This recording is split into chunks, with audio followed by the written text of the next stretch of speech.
مفيش رحمه. مش عاجبني.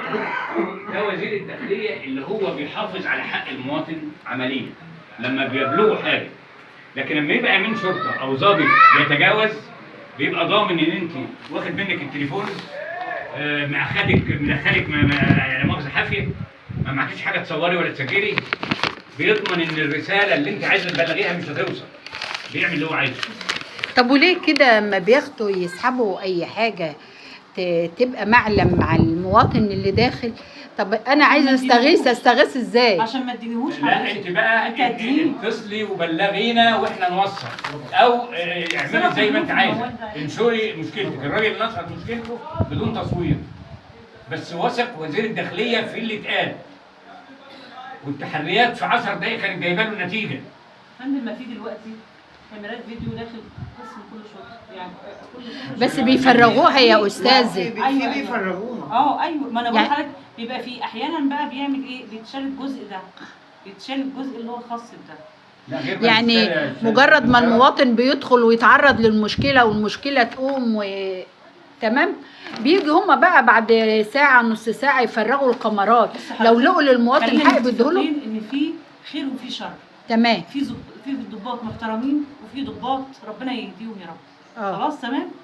اللي بيتم ايه؟ اللي بيتم ان انت حضرتك دلوقتي بتحصل وقعه في تجاوز.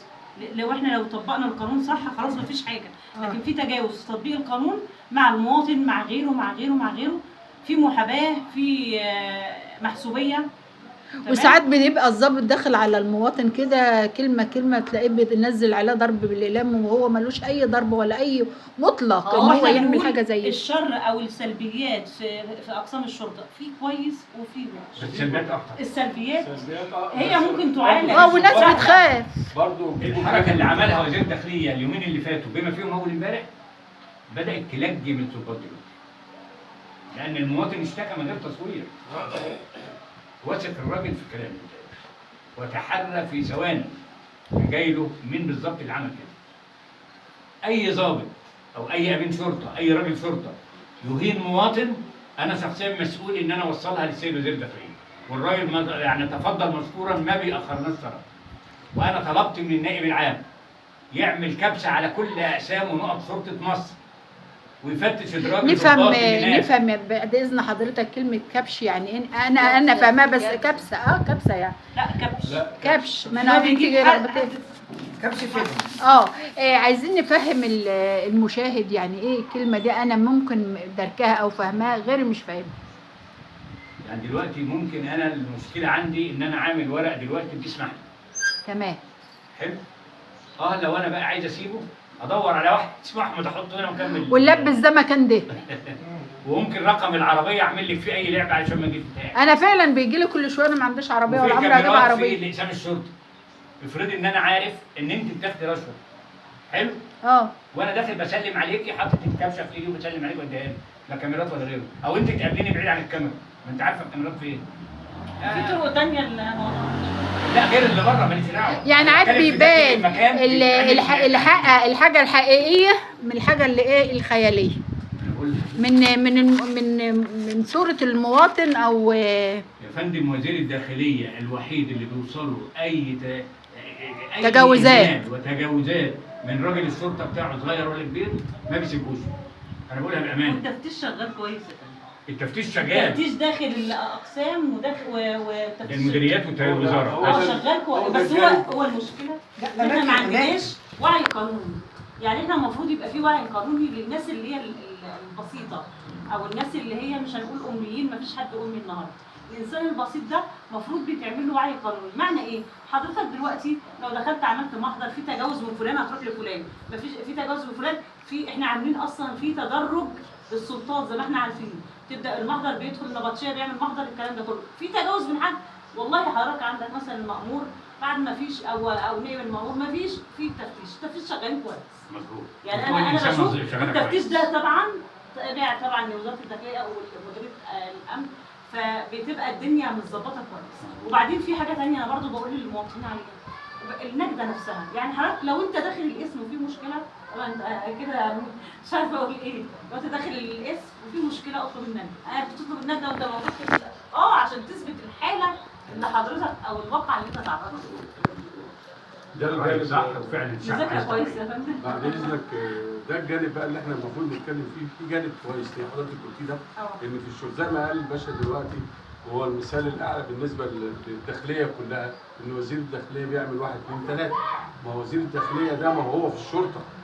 يبقى اذا ده مثال كويس. وبرده في امثله ضباط وامناء برده عشان ما نجمعش. طبعا بقابلهم كتير في الشغل. معلش يعني برضه فيهم ناس محترمه وناس مؤدبه وناس بتعرف ربنا وكده، واخد بالك، وبيقابلوا الناس كويس.